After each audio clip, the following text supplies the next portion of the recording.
Hello student. आज हम theme based polity and Indian constitution से संबंधित पिछले 20 सालों के प्रश्नों को हल करेंगे। तो इस वीडियो में आपको क्या मिलेगा, किस तरीके से आपको ये लाभ पहुंचाएगी। आप यूपीएससी की थीम को पकड़ना सीख जाएंगे और पैटर्न भी हम यहाँ पे आपको बताएंगे। तो पैटर्न के बारे में भी आप जान जाएंगे कि यूपीएससी किस तरह से पैटर्न को फॉलो करती है। और कुछ फैक्ट तो आपको बताऊंगा ही, साथ कुछ कंसेप्ट भी आपको बताऊंगा। यानी यहाँ पर आपको एक हिडन जो सिलेबस होता है यूपीएससी का, यानी दूसरा सिलेबस कह लो, पीवाईक्यू जो होता है यूपीएससी का दूसरा सिलेबस होता है, जो कि अमूमन आपको किसी कोचिंग इंस्टीट्यूट वाला नहीं बताएगा या उसको एक जगह आपको लिखा हुआ नहीं मिलेगा। आपको एनालाइज करना पड़ेगा पीवाईक्यू को और पता लगाना पड़ेगा कि वो किस पैटर्न को फॉलो कर रही है, किस थीम को फॉलो कर रही है, और उस थीम बेस्ड आधारित आपको तैयारी करनी पड़ेगी। तो मैं यहाँ पर आपके जितनी भी मैंने अपने अटैम्प्ट दिए उन सब का निचोड़ मैं यहाँ पे रख दूंगा। डेफिनेटली आपको फ़ायदा होगी, मेरी गारंटी है। नहीं फ़ायदा होगा ना, जब कभी आप पेपर दे रहे हो, 1 साल अगर आपका नहीं निकला, 2 साल आपका नहीं निकला, तो फिर यही वीडियो आकर के देखना। जिस तरीके से मैंने बताया है ना, अगर आपको स्कोर बढ़ाना है तो ये इसी तरीके से आपको फॉलो करना पड़ेगा। चलिए अब हम आगे बढ़ते हैं, यानी मेन टॉपिक पर आते हैं। स्क्रीन पर अपनी नज़रें दौड़ाएं। प्रश्न पहला प्रश्न जो है ये 2024, 2021 और 2018 में पूछा गया था। प्रश्न क्या कहता है? निजता के अधिकार यानी राइट टू प्रिवेसी को भारत के संविधान के किस अनुच्छेद के अंतर्गत संरक्षित किया गया है? ऑप्शन ए है अनुच्छेद 15, ऑप्शन बी है अनुच्छेद 19, ऑप्शन सी अनुच्छेद 21 और ऑप्शन डी अनुच्छेद 29। तो आपको आंसर देना है। वीडियो को पॉज कर सकते हैं और हो सके तो आप आंसर भी दे सकते हैं। इससे होगा क्या कि आपको ही फायदा होगा, आपकी सोचने की जो क्षमता है वो बढ़ेगी। यदि पूर्ण रूप से टीचर पे डिपेंडेंट हो जाते हैं तो बहुत ही खराब स्ट्रेटजी मानी जाती है, क्योंकि एग्जाम आपका टीचर देने नहीं जाएगा, आप ही को देने जाना है। ठीक है, तो सोचने की अपनी प्रवृत्ति को बढ़ाएं। तो इसका आंसर क्या होगा? इसका आंसर होगा सी। क्यों होगा सी? क्योंकि 2017 में पुट्टास्वामी वाद आया था, जिसमें सुप्रीम कोर्ट ने वर्डिक्ट दिया था, निर्णय दिया था। उसमें बताया गया था कि निजता का अधिकार जो है ना, वो हमारा एक मौलिक अधिकार है। और मौलिक अधिकार के कौन से आर्टिकल में जोड़ा गया? तो आर्टिकल 21 में इसको शामिल कर दिया गया। और आर्टिकल जो 21 है ना, बहुत ज़्यादा डायनामिक है। तो यहाँ से आपको बहुत सारे सवाल पूछे जाने की संभावना है, क्योंकि 2-3 बार पूछ लिया है इसने। तो इसका मतलब है कि जो आर्टिकल जो 21 है ना, वो काफ़ी इंपॉर्टेंट है, फेवरेट है किसका? यूपीएससी को। तो आर्टिकल 21 को खासकर याद रखना। इसमें विवाह के नियम आते हैं, अगर आपको मनपसंद का विवाह करना है तो आ जाएगा। और तलाक से संबंधित इसी के अंतर्गत आता है, हालांकि वो तलाक जो है एक कानूनी मसला भी है। और उसके बाद त्वरित न्याय हो गया। ठीक है। सोने का जो अधिकार होता है, शांत तरीके से सोने का अधिकार, बिना शोर शराबा के सोने का अधिकार, स्वच्छ पर्यावरण का अधिकार, तो कई सारे इसमें अधिकार शामिल हैं। तो जितने भी हो सकते हो, जो जो मेन आपको मैंने बता दिया है, यहीं से क्वेश्चन अमूमन पूछता है। विवाह से भी पूछ रखा है, त्वरित न्याय से भी पूछ रखा है, सोने का अधिकार से भी पूछ रखा है। और टेस्ट सीरीज वाले तो इसको उठाते ही है। ठीक है, किसी न किसी तरह से घुमा फिरा के तो करना चाहिए आपको। और इसका पैटर्न क्या है? थीम तो मैंने आपको बता दी। थीम क्या है यहाँ पे, चलिए मैं एक बार दोबारा बता देता हूँ कि थीम क्या है। फंडामेंटल राइट्स, यानी मेन विषय क्या है इसका? फंडामेंटल राइट्स है। और फंडामेंटल राइट्स में जो मेन जो इसका जो फोकस है वो क्या है? फंडामेंटल राइट्स का आर्टिकल 21। तो ये है थीम। और उसका भी मोस्ट इम्पोर्टेंट पार्ट क्या है? जो उसके सब टॉपिक है वो इम्पोर्टेंट है। तो आई होप इतनी बात आपको समझ में आएगा। पैटर्न क्या है कि देखो, ये 4 ऑप्शन दे रखे हैं यूपीएससी ने, तो ऐसे क्वेश्चन कम होते हैं। बाकी स्टेटमेंट वाइज क्वेश्चन होते हैं, फैक्चुअल भी होते हैं लेकिन कम होते हैं। यानी मिला जुला करके फैक्चुअल, कंसेप्चुअल और करंट अफेयर्स बेस्ड क्वेश्चन आपके बनते हैं। और साथ ही साथ कथन वाले क्वेश्चन भी बनाता है यूपीएससी। तो ये इसका पैटर्न है। और एलिमिनेशन मेथड भी देता है, जो कि इसमें नहीं है। एलिमिनेशन मेथड में 4 स्टेटमेंट देगा और 4 उसके कोड देगा और आपको आंसर बताने होंगे, इसलिए वो टफ बन जाता है। नेक्स्ट, इस क्वेश्चन को पढ़े और इसका आंसर दे, क्योंकि अगर मैं पढ़ के आपको बताऊंगा ना तो वीडियो लंबी हो जाएगी। तो इसलिए मैं अब क्वेश्चन को क्या करूँगा, पढ़ूंगा नहीं, आपको खुद ही पढ़ना है, वीडियो को पॉज करके और आंसर देने की कोशिश करना ताकि टाइम बच जाए, ताकि आप बोर ना हो। ओके, तो चलिए आंसर बताइए इसका। इसका आंसर क्या होगा? सी होगा। तो क्वेश्चन क्या है कि प्रतिषेध रीट किस प्रयोजन से जारी की जाती है? तो प्रतिषेध जो रीट, वैसे तो रीट हमारे पास 5 प्रकार के होते हैं, लेकिन जो प्रतिषेध रीट होता है ना, ये निचली न्यायिक और अर्ध न्यायिक जो संस्था होती है, यानी निचली अदालत और कुछ ट्रिब्यूनल्स, तो गलत निर्णय को देने से रोकने के लिए इस रीट को जारी किया जाता है। यानी किसी भी निचली अदालत ने, ट्रिब्यूनल ने निर्णय दिया नहीं है, यदि वो अपने अधिकार क्षेत्र को उल्लंघन करता है, जैसे कि मान लो कोई ट्रिब्यूनल है, वो उसका अधिकार क्षेत्र में आते वो निर्णय दे रही, तो उसको रोकने के लिए इस रीट को जारी किया जाए कि आप ये निर्णय नहीं दे सकते। तो निर्णय देने से पहले जो उसको रोकने के लिए जो रीट जारी किया जाता है वो प्रतिषेध है। और एक और होता है उत्प्रेषण। दोनों में बहुत ज़्यादा कन्फ्यूजन होती है। तो पहला वाला जो है ना, ठीक उसका उल्टा। पहला वाला क्या था कि निर्णय देने से पहले उसको रोकना, और दूसरा वाला क्या है कि निर्णय देने के बाद यदि किसी निचली अदालत ने, ट्रिब्यूनल ने अपने अधिकार क्षेत्र को उल्लंघन कर दिया है, तो उसके फैसलों को ऊपरी अदालत पलट सकती है। और ऋण जारी करने का अधिकार किसको है? हाई कोर्ट को और सुप्रीम कोर्ट को। हाई कोर्ट को 226 के तहत और सुप्रीम कोर्ट को 32 के तहत उसको ऋण जारी करने का अधिकार प्राप्त है। बाकी अदर ऑप्शन के बारे में भी हमें जानना चाहिए, क्योंकि ये एक तरह से दूसरा सिलेबस है। बार बार मैं कह रहा हूँ यूपीएससी का, कि इसके सारे ऑप्शन के बारे में जानोगे तो 10 से 15 नंबर आपके बढ़ जाएंगे, बूस्ट हो जाएंगे। और यही सबसे बेस्ट स्ट्रेटजी मानी जाती है। यदि 10-15 नंबर आपको बढ़ाने हैं तो केवल कोचिंग पे डिपेंडेंट मत रहना, मुझ पे भी डिपेंडेंट मत रहना। मैं तो आपको सही सलाह दे रहा हूँ कि मुझ पे भी डिपेंडेंट पूरी तरह से मत रहना, क्योंकि हो सकता है कि मैं सारी चीज़ें आपको ना करा पाऊँ, क्योंकि मैं फुल प्लेज अभी मैं टीचिंग नहीं कर रहा हूँ। समय मिल रहा है तो उसी हिसाब से मैं टीचिंग कर रहा हूँ, ठीक है। और किसी भी कोचिंग इंस्टीट्यूट पे फुल्ली आपको डिपेंडेंट नहीं रहना। जब उस पर फुल्ली डिपेंडेंट उस पर ही रहना जो आपको पूरी तरह से गाइड कर रहा है, पूरी तरह से आप पे फोकस है, पूरी तरह से आपको ध्यान कर रहा है, ध्यान दे रहा है, तभी उस पर वो फोकस कर सकते हो। वरना आजकल के टीचर आपको पता ही, चल छोड़िए हटाइए इसको, वो लंबा काफ़ी खिंच जाएगा, ठीक है। तो ऑप्शन ए क्या है? अवैध हिरासत से रिहाई के लिए, इसके लिए कौन सी रीट जारी की जाती है? बंदी प्रत्यक्षीकरण, ठीक है। बंदी प्रत्यक्षीकरण। सार्वजनिक कर्तव्य पालन के लिए कौन सा रीट जारी किया जाता है? तो परमादेश रीट को जारी किया जाता है। और जो सार्वजनिक पद की वैधता जांचने के लिए अधिकार परीक्षा को जारी किया जाता है।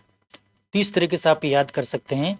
रीट से भी कई बार क्वेश्चन पूछती है यूपीएससी, और पीसीएस एग्जाम भी पूछती है। पीसीएस की भी तो जाहिर सी बात है, जो जिसका यूपीएससी नहीं निकलता तो पीसीएस की एग्जाम की तैयारी तो जरूरी करता है, उसमें निकल जाए। तो इसलिए आपको दोनों को पॉइंट ऑफ व्यू से याद रखना चाहिए। नेक्स्ट प्रश्न 3 क्या कहता है? 2023 में पूछा गया था, निम्नलिखित कथनों पर विचार कीजिए।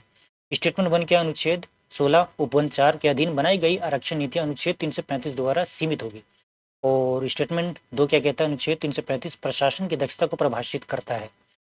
पुट का सही इस्तेमाल करके आंसर दें। चलिए आप बाकी खुद पढ़ें और आंसर दें। चलिए हम इसका आंसर बताते हैं। तो पहले स्टेटमेंट क्या कह रहा है कि 16 उपबंध 4 के अधीन बनाई गई आरक्षण नीतियां अनुच्छेद 335 द्वारा सीमित होगी, तो ये बात करेक्ट है।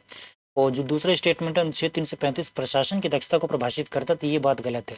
यही यूपीएससी की थीम है। वो क्या करता है कि संविधान में बताओ कि ये बात लिखी हुई है या नहीं है। आपसे स्पष्ट नॉलेज मांगता है, स्पष्ट जानकारी आपसे मांगता है कि संविधान में बताओ कि ये चीज़ परिभाषित है या नहीं है। तो संविधान में कौन सी चीज़ संवैधानिक है? जैसे कि संविधान में संघीय शब्द का इस्तेमाल नहीं किया गया, ये परिभाषित नहीं है। क्या राजनीतिक शब्द का इस्तेमाल किया गया? हाँ किया गया, तो ये इसको परिभाषित किया गया है। और उसके अलावा और भी बहुत सारे जो है वो पूछता है। अल्पसंख्यक क्यों परिभाषित किया गया? अल्पसंख्यक, अल्पसंख्यक ये भी आपसे पूछता है। तो अल्पसंख्यक को शब्द तो इस्तेमाल किया लेकिन परिभाषित नहीं किया गया। अस्पृश्यता को क्या परिभाषित किया गया? नहीं। अस्पृश्यता को क्या परिभाषित किया गया? नहीं। क्या बेसिक स्ट्रक्चर को मूल संविधान में था ये, या इसको परिभाषित किया गया संविधान में? नहीं। ये सुप्रीम कोर्ट के वर्डिक्ट द्वारा जो केशवानंद भारती वाद आया था उसमें इसको निर्णय के द्वारा इससे का निर्माण किया गया था, बेसिक स्ट्रक्चर जैसे शब्द का, ठीक है। और बेसिक स्ट्रक्चर से भी यूपीएससी क्वेश्चन पूछती है कि बेसिक स्ट्रक्चर कौन कौन से पार्ट है, जैसे विधि का शासन, संसदीय प्रणाली, ठीक है। और उसके बाद जो स्वतंत्रता है न्यायपालिका की, और जो अधिकार हैं, मौलिक अधिकार हैं, ये सब क्या हैं? आपके बेसिक स्ट्रक्चर के पार्ट हैं। और इलेक्शन कमीशन ऑफ इंडिया की जो संवैधानिक जो वैधता है वो इसके क्या है, बेसिक स्ट्रक्चर का पार्ट है। और फिर controller general of India, Bharat एक लोकतंत्रात्मक संप्रभु गणराज्य ने प्रस्तावना क्या है, वो भी एक क्या है, बेसिक स्ट्रक्चर का पार्ट है। तो इस तरीके से आपसे क्वेश्चन पूछा जाता है। यानी यहाँ पे थीम क्या मिल गई हमें कि बताओ कि संविधान में कोई ऐसा शब्द का इस्तेमाल किया गया है नहीं किया गया, इसकी स्पष्ट जानकारी आपको होनी चाहिए। ओके, और तो फिर इसका आंसर क्या हो जाएगा, केवल एक। चलिए हम मूव ऑन करते हैं नेक्स्ट क्वेश्चन पे। प्रश्न 4 क्या कहता है कि अपनी पसंद के व्यक्ति से विवाह करने का अधिकार किस अनुच्छेद के अंतर्गत संरक्षित है। मैंने शुरू में आपको बताया था, चलिए इसका आंसर बताइए। प्रश्न 5 क्या होता है, 2021 में पूछा गया है, भारत में संपत्ति का अधिकार अब किस प्रकार का अधिकार है। तो ऑप्शन देखो, इसको पढ़ो, पॉज करो, फिर मैं इसका आंसर बताता हूँ। तो इसका आंसर क्या है, किसी भी व्यक्ति के लिए उपलब्ध विधिक अधिकार, एक केवल नागरिकों के लिए उपलब्ध विधिक अधिकार, या ना तो मौलिक अधिकार है ना ही विधिक अधिकार है। तो देखो यूपीएससी ट्रिकी या ट्रैप वाइज क्वेश्चन भी बनाती है। तो केवल जहाँ पे भी आ जाए ना, केवल या सिर्फ, तो उसको 90% आप गलत ही मानना। केवल या सिर्फ जब आ जाए, ओनली जैसे शब्द इस्तेमाल किए जाए, एक्सट्रीम शब्द जब इस्तेमाल किया जाए, उसको 90% गलत मानना, क्योंकि वो गलत ही होते हैं। अगर यदि नहीं आता आपको तो रिस्क लेना, उसको गलत कर देना और एलिमिनेशन मेथड का इस्तेमाल करना। एलिमिनेशन मेथड में क्या होता है कि जैसे ये कट गया, केवल इसमें है, केवल इसमें, ये भी कट गया। अभी देखो ना तो मौलिक अधिकार है ना ही विधिक अधिकार है, क्योंकि यूपीएससी स्पष्ट जानकारी मांगता है। तो इस तरह का तो आंसर नहीं होगा, ये भी 90% आप उसको गलत माने। तो ये भी कट गया आपका। तो सीधा आपका आंसर क्या निकल गया, किसी भी व्यक्ति के लिए उपलब्ध विधिक अधिकार। तो संपत्ति का अधिकार क्या है, एक विधिक अधिकार है। बहुत बार क्वेश्चन पूछा गया है यूपीएससी द्वारा भी, पीसीएस के एग्जाम द्वारा भी। तो इसको आप कर लेंगे। इसके बाद अन्य फैक्ट क्या है मैं बता देता हूँ कि संपत्ति का अधिकार जो है ना, ये पहले कभी मौलिक अधिकार हुआ करता था, 7 मौलिक अधिकार हुआ करते थे। तो 44वें संविधान संशोधन के तहत इसको क्या कर दिया गया कि इसके लिए एक अलग अनुच्छेद बनाया गया 300 का, और भाग 12 के अंतर्गत इसको शामिल कर दिया गया और इसको विधिक अधिकार बना दिया गया। विधिक अधिकार, विधिक। ओके, तो इस चीज़ का आप ध्यान रखेंगे, कई बार यहाँ से क्वेश्चन पूछा गया है। और लेकिन यहाँ पे एक चीज़ और बता देता हूँ, क्या ये सभी व्यक्तियों को प्राप्त है संपत्ति का अधिकार? हाँ, तो उसे सभी व्यक्तियों को प्राप्त है, विदेशियों को भी, भारत में भारतीय को भी प्राप्त है। ओके, नेक्स्ट क्वेश्चन क्या कह रहा है, प्रश्न 6, विधि का शासन की प्रमुख विशेषताएं क्या है, रूल ऑफ लॉ। चलिए मैं ही पढ़ देता हूँ। स्टेटमेंट 1 क्या, शक्तियों का परिसीमन। दूसरा क्या है, विधि के समक्ष क्षमता। तीसरा क्या, सरकार के प्रति लोगों की जिम्मेदारी। चौथा क्या है, स्वतंत्रता और नागरिक अधिकार। कूट का सही इस्तेमाल करो और आंसर दे। तो देखिए, उसको आगे ना बढ़ते हुए मैं आपको सीधा आंसर बताता हूँ कि शक्तियों का परिसीमन, क्या ये रूल ऑफ लॉ की विशेषता है? तो बिल्कुल है जी। विधि के समक्ष क्षमता, ये भी है।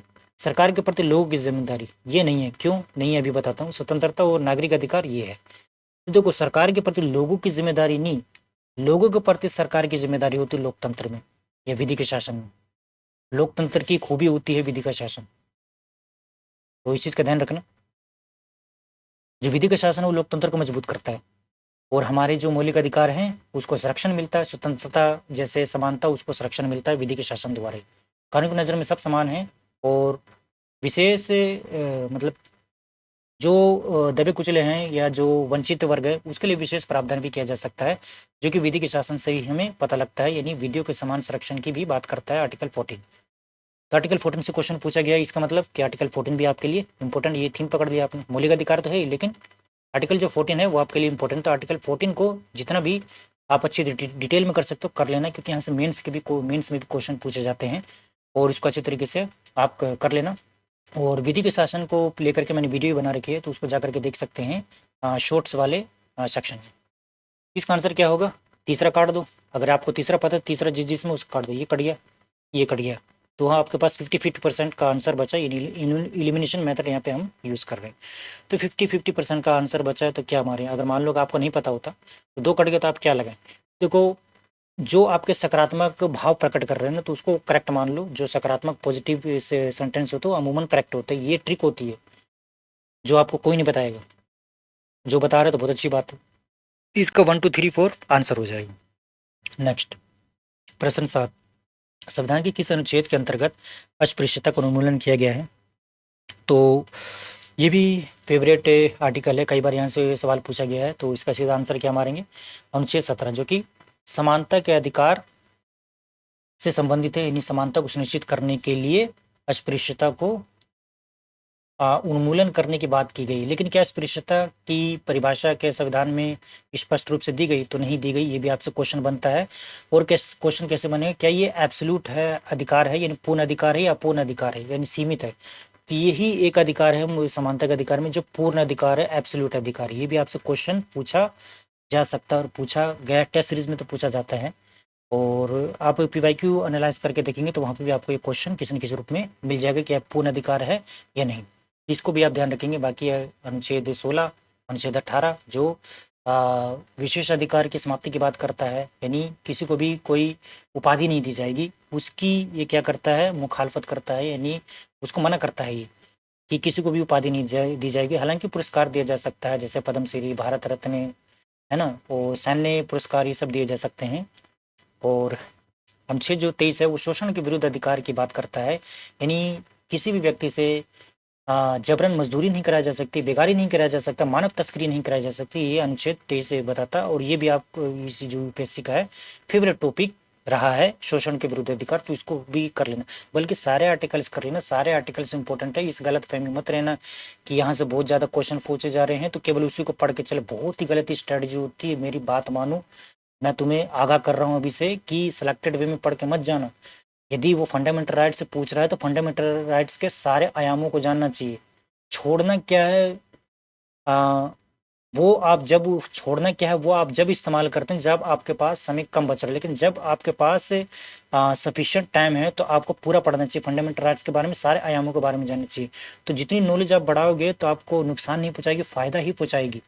ठीक है, तो उस टीचर से बच के रहना जो बोलता है कि नहीं सिलेक्टेड में पढ़ के चले जाओ, बहुत गलत बताता है वो। मैं ऑनेस्टली बताऊं, क्या छोड़ना है ये इंपॉर्टेंट है, लेकिन उससे भी ज़्यादा इम्पोर्टेंट है यदि आपके पास समय है तो पूरा पढ़ लोगे तो बहुत बेहतर होगा।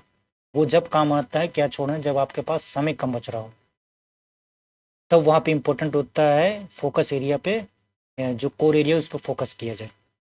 ठीक है, नेक्स्ट प्रश्न नंबर 8 क्या कह रहा है? 2017 में पूछा गया, शोषण के विरुद्ध अधिकार में निम्नलिखित में से कौन सा शामिल है?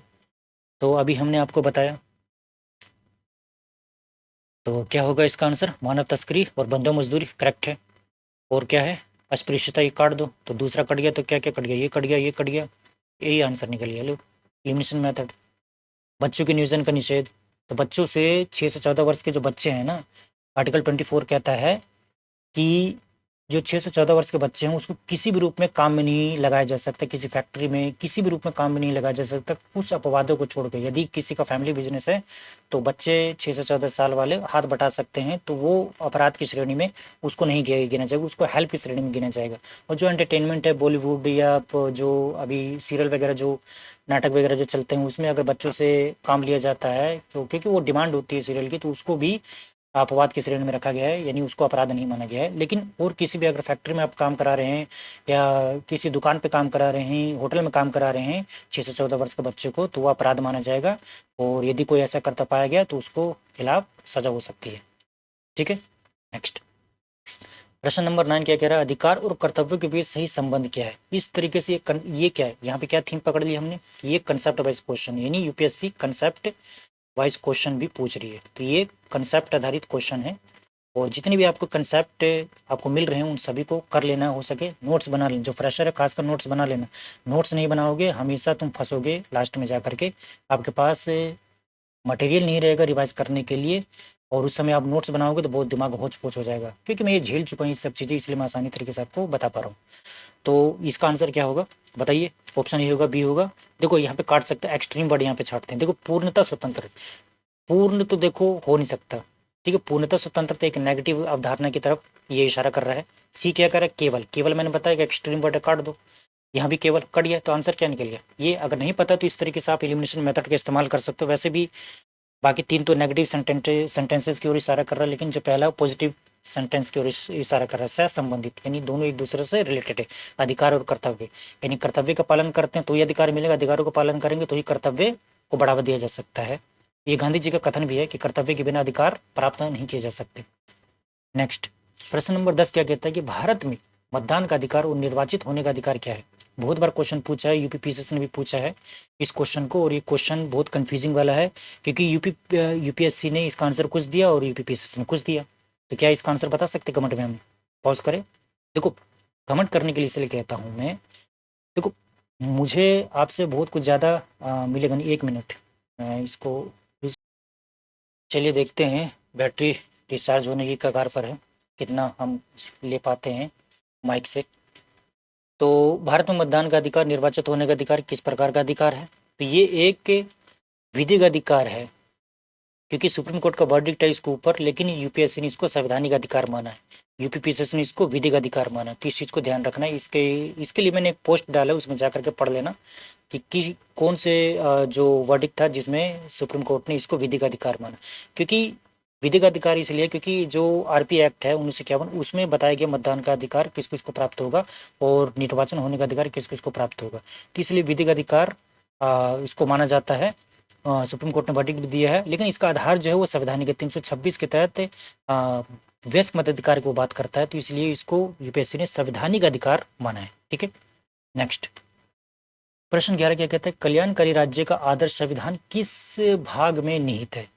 तो कल्याणकारी राज्य का जो है वो नीति निर्देशक तत्वों में देखने को मिलता है, डीपीएसपी में आर्टिकल 38 और 39 कल्याणकारी राज्य की क्या करता है? समर्थन करता है। और वैसे भी हमारा भारतीय संविधान का लक्ष्य भी है कि कल्याणकारी राज्यों को हमें प्राप्त करना है। कल्याणकारी राज्य गतिविधियाँ बहुत सारी की जाती है सरकार द्वारा, जैसे कि मनरेगा और जो खाद्य सुरक्षा दी जाती है और बहुत सारी चीज़ें दी जाती है, सुकन्या समृद्धि योजना, बहुत सारी चीज़ें, पेंशन योजना। तो ये सब क्या है कि कल्याणकारी राज्य की प्रवृत्ति को दिखाता है।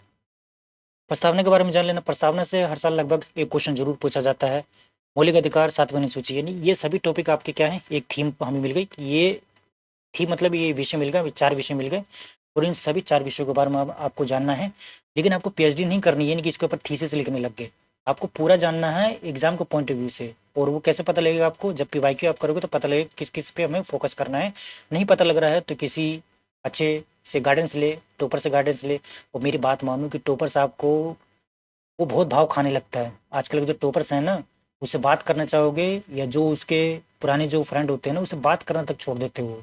मेरे साथ ये हो चुका है, कभी किससे सुनाऊंगा उसके में कि उनका निकल गया, हमारा नहीं निकला। तो कॉल तक नहीं उठाते यार, वो मैसेज करो तो मैसेज का रिप्लाई तक नहीं देते। तो ये उनकी प्रवृत्ति हो जाती है। तो ऐसी ये है, ये मेरी जो जर्नी इसी तरीके की है। आप जो फ्रेशर हैं उनको शुरुआत में पता नहीं लगता है, लेकिन जैसे जैसे आप का समय बीतते जाता है, जब आप फेलियर की तरफ कदम बढ़ाने लगते हैं, फेल होने लगते हैं, तो सभी आपसे कटने लगेंगे और आपको कोई वैल्यू नहीं देगा। ठीक है, नेक्स्ट प्रश्न नंबर 12 क्या कहता है? 2011-12 में पूछा गया है, निम्नलिखित में से कौन सा मूल कर्तव्य नहीं है? तो मूल कर्तव्य देखो, ये हमें थीम मिल गया।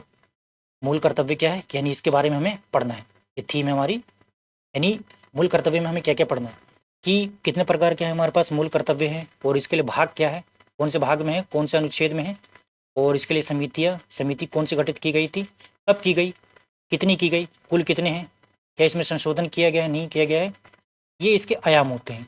तो सारा सारा जब मैं कह रहा हूँ तो सारा कहने का मतलब है कि इन पे आपको फोकस करना है, ये नहीं कि आपको पीएचडी करनी है। इसलिए मैं बोलता हूँ कि यदि आपके पास समय है ना, तो यूपीएससी का जो पैटर्न है या जो सिलेबस, उसके अकॉर्डिंग सारा पढ़ लो। केवल कोर एरिया पे फोकस ना करो, कि कोर एरिया पे फोकस करोगे तो आप क्वेश्चंस को तो सॉल्व कर ले जाओगे, लेकिन प्रीलिम्स को क्वालिफाई नहीं कर पाओगे यदि आपका कोई सेक्शन वीक हो जाता है, कोई भी टॉपिक आपका वीक रह जाता है। तो या करंट अफेयर्स या इकोनॉमिक्स, जो भी आपका एक वीक रह गया तो आप लटक जाओगे। 2 वीक हो गया तो समझो बाहर ही हो गया आप। ठीक है, क्योंकि गलती भी तो होंगी आपसे, गलत है फिर वो नेगेटिव मार्किंग हो जाएगा। क्योंकि मैंने जितनी बार भी दिए तो मेरे तो मान के चलो कि 90% तक आए ले, 90 मतलब 90 से 100 के बीच में मेरे मार्क्स रहे, कभी 80 के बीच में रहे, लेकिन काट पीट के वही कट ऑफ से बाहर हो गया। ठीक है, तो इस चीज़ से गलती अपना करना। प्रश्न नंबर 13 क्या कहता है कि भारतीय संविधान में मूल अधिकारों को संरक्षक किसे माना जाता है? बहुत बार क्वेश्चन पूछा गया है, क्योंकि हर किसी का एक संरक्षक होता है, तो मूल अधिकारों को भी संरक्षक है। और इसको किसको बनाया गया है? न्यायपालिका को बनाया गया। और न्यायपालिका में कौन? हाई कोर्ट और सुप्रीम कोर्ट। हाई कोर्ट को 226 के तहत और इसको 32 के तहत। तो मूल अधिकारों का संरक्षण या संविधान का कस्टोडियन न्यायपालिका को ही बनाया गया है। अब यहाँ पे देखो, हमें 4 ऑप्शन दे दिए, संसद, राष्ट्रपति, मंत्रिमंडल। इसका मतलब है कि ये टॉपिक भी यूपीएससी के लिए क्या है, इंपॉर्टेंट है, तभी वो दे रहा है। वो फालतू की चीज़ें कोई चीज़ भी नहीं दे रहा है वो, इसलिए आप सभी के बारे में जानना। संसद से हर साल लगभग 4 से 5 क्वेश्चन पूछता है, 4 से 5 क्वेश्चन संसद से मान के चलो ये पूछता है, इंपॉर्टेंट है। राष्ट्रपति से एक क्वेश्चन उम्मीद कर सकते हो, मंत्रिमंडल से भी एक क्वेश्चन उम्मीद कर सकते हो, ओके। लेकिन हर साल नहीं, लेकिन संसद से तो हर साल पूछता ही है वो। चलिए नेक्स्ट, कानून के समक्ष क्षमता किस अनुच्छेद से संबंधित है? तो कानून के समक्ष क्षमता आर्टिकल 14, अभी मैंने आपको बताया था। अनुच्छेद 13 के बारे में जान लेना, इंपॉर्टेंट है, ठीक है। अनुच्छेद 15 जो कुछ आधारों पर भेदभाव की मनाही करता है। अनुच्छेद 16 अफसर की क्षमता की बात करता है। अनुच्छेद 13 किसकी बात करता है? समीक्षा की शक्ति की बात करता है जो न्यायपालिका को दी गई है। यदि कोई ऐसा संशोधन जो मूल अधिकारों को हनन करती है, तो वो जितना हनन कर रही है उतना वो शून्य घोषित हो जाएगा, या पूरा कर रही है तो पूरा ही शून्य घोषित कर देगा, यानी उसको रिजेक्ट कर देगी सुप्रीम कोर्ट। अनुच्छेद सॉरी प्रश्न 15 2013 पूछा गया, आर्थिक न्याय को संविधान के किन भागों में उद्देश्य के रूप में रखा गया है?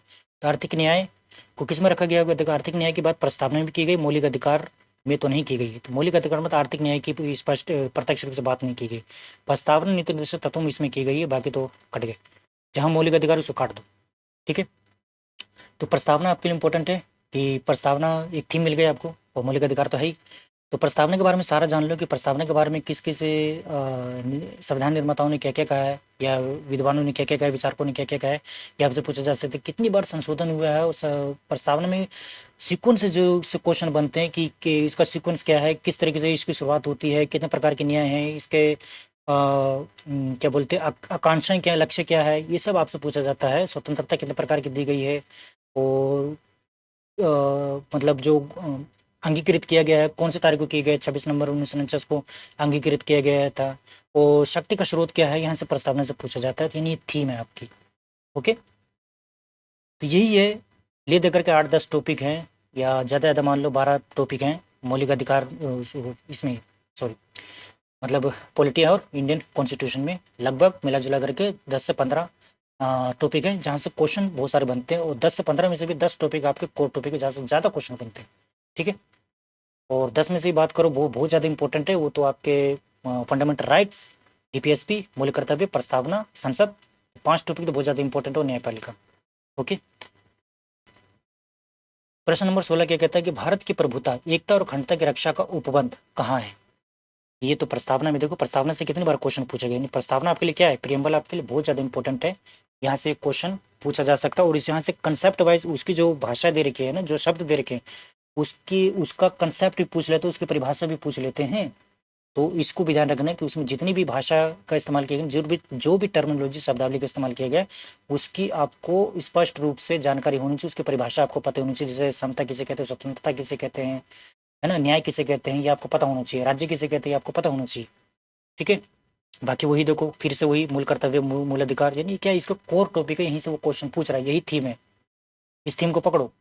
और जो भी आप जो भी मतलब पीवाईक्यू कर रहे हो, एनालाइज कर रहे हैं, इसी तरीके से करो। ऑप्शन देखो, ऑप्शन में किस किस टॉपिक की बात कर रहा हो, यानी वो आपके कोर टॉपिक है, वहीं से क्वेश्चन आपके बनेंगे। तो उसके बारे में आपके पास टाइम है तो सारा पढ़ लो, लेकिन यूपीएससी के सिलेबस के अनुसार पढ़ना है आपको, पीएचडी नहीं करनी। पीएचडी का मतलब आपको उसके ऊपर थीसिस नहीं लिखनी कि किसने क्या कहा है, वो तो उसके बारे में एक बुक नहीं लिख देनी। प्रश्न नंबर 17, दोहरे दंड और सब अभिशंसन से संरक्षण किस अनुच्छेद में है? तो दोहरे दंड और सब अभिशंसन जो है वो अनुच्छेद 20 में दिया गया है। अनुच्छेद 19 स्वतंत्रता की बात करता है, 6 प्रकार की हमारे पास स्वतंत्रता है। अनुच्छेद 21 देखो दोबारा दे दिया इसमें। अनुच्छेद 22, तो इससे हमें ये पता लगता है, इससे हमें पैटर्न क्या पता लग रहा है कि यूपीएससी क्या कर रहा है कि कुछ क्वेश्चंस में ना ऑप्शन में बदलाव कर रहा है, वो रिपीट नहीं कर रहा है।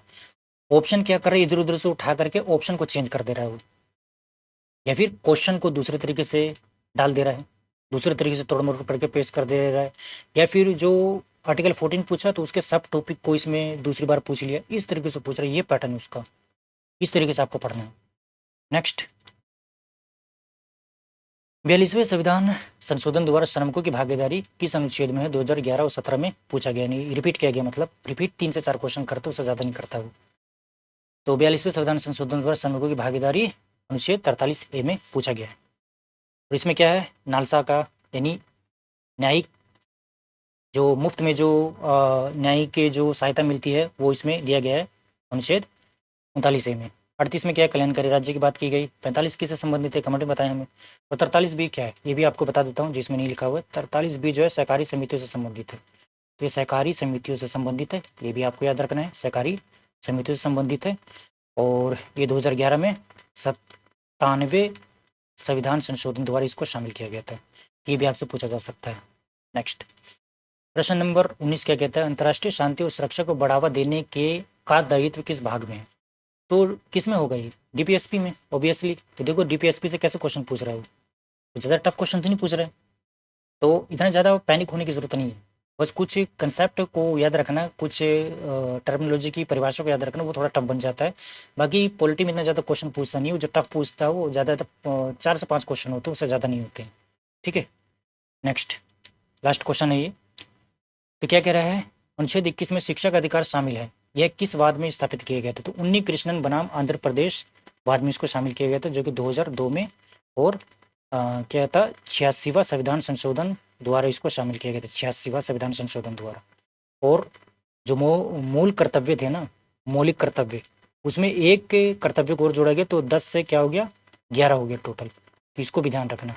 और 11 क्या था कि जो 6 से 14 वर्ष के बच्चे हैं, तो अभिभावक के ऊपर जिम्मेदारी कर्तव्य सौंप दी गई कि आपकी जिम्मेदारी है कि बच्चों को पढ़ाया जाए, आपकी जिम्मेदारी है, यानी अभिभावक के ऊपर, माता पिता के ऊपर। ठीक है, तो आई होप ये जो मैंने आपको बताया बहुत ही इंपॉर्टेंट मैंने एरिया को आपको बताया है, और बेस्ट एनालिसिस मैंने आपको यहाँ पे आपको रख दिया आपके सामने। इसी तरीके से आप तैयारी करना और देखना, आपको डेफिनेटली फ़ायदा होगा। 100% मैं कह रहा हूँ फ़ायदा होगा। जिस तरीके से मैंने बोला ना, इस तरीके से आप तैयारी करके देखें, आप टेस्ट सीरीज में भी क्वेश्चन बहुत आसानी से कर ले जाएंगे। ठीक है, और मेन एग्जाम में भी, तो अगर टेस्ट सीरीज में बढ़िया है ना, तो मेन एग्जाम में भी वही आपकी ब्लू प्रिंट कॉपी होती है। जिस तरह से टेस्ट सीरीज में आप परफॉर्मेंस दे रहे हैं ना, वही आपका झलकेगा रियल एग्जाम में। तो इसलिए टेस्ट सीरीज जरूर लगाना। ठीक है, और कोई भी दिक्कत हो तो कमेंट में बता देना, बाकी हम आपके लिए ही रेडी। ठीक है, 24 घंटे भी कह सकते हो, आपके लिए अवेलेबल हूँ मैं। लेकिन उसके लिए आपको टेलीग्राम को ज्वाइन करना पड़ेगा। टेलीग्राम में मैं बहुत सारी चीज़ें डालते रहता हूँ, पीडीएफ वगैरह, और बताते रहता हूँ, डाउट्स भी क्लियर करते रहता हूँ। और प्राइवेट ग्रुप भी मैं बनाने की सोच रहा हूँ कि टेलीग्राम के माध्यम से मैं प्राइवेट ग्रुप बनाऊँ और उसमें कुछ बच्चों को शामिल करूँ जो सीरियस हैं, ताकि उसको मैं अपनी गाइडेंस दे पाऊँ, अपनी मेंटरशिप दे पाऊँ अच्छी तरीके से। ठीक है, और मेरी तमन्ना है कि मैं अपने जो जो भी मेरे एक्सपीरियंस हैं, या मेरी जो भी नॉलेज रही है, उसकी वजह से किसी न किसी का एग्ज़ाम निकले, ये मेरी तमन्ना अब हो चुकी है। मतलब इसके मैंने एक उद्देश्य बना लिया, और मुझे एजुकेशन लाइन में ही अब बहुत बड़ा कुछ करना है। ठीक है, तो चलिए मिलते हैं इसी तरीके से, आप अपनी तैयारी करते रहें। आपका जुड़ने के लिए बहुत बहुत धन्यवाद। मिलते हैं नेक्स्ट वीडियो में। चलिए, शब्बा खैर।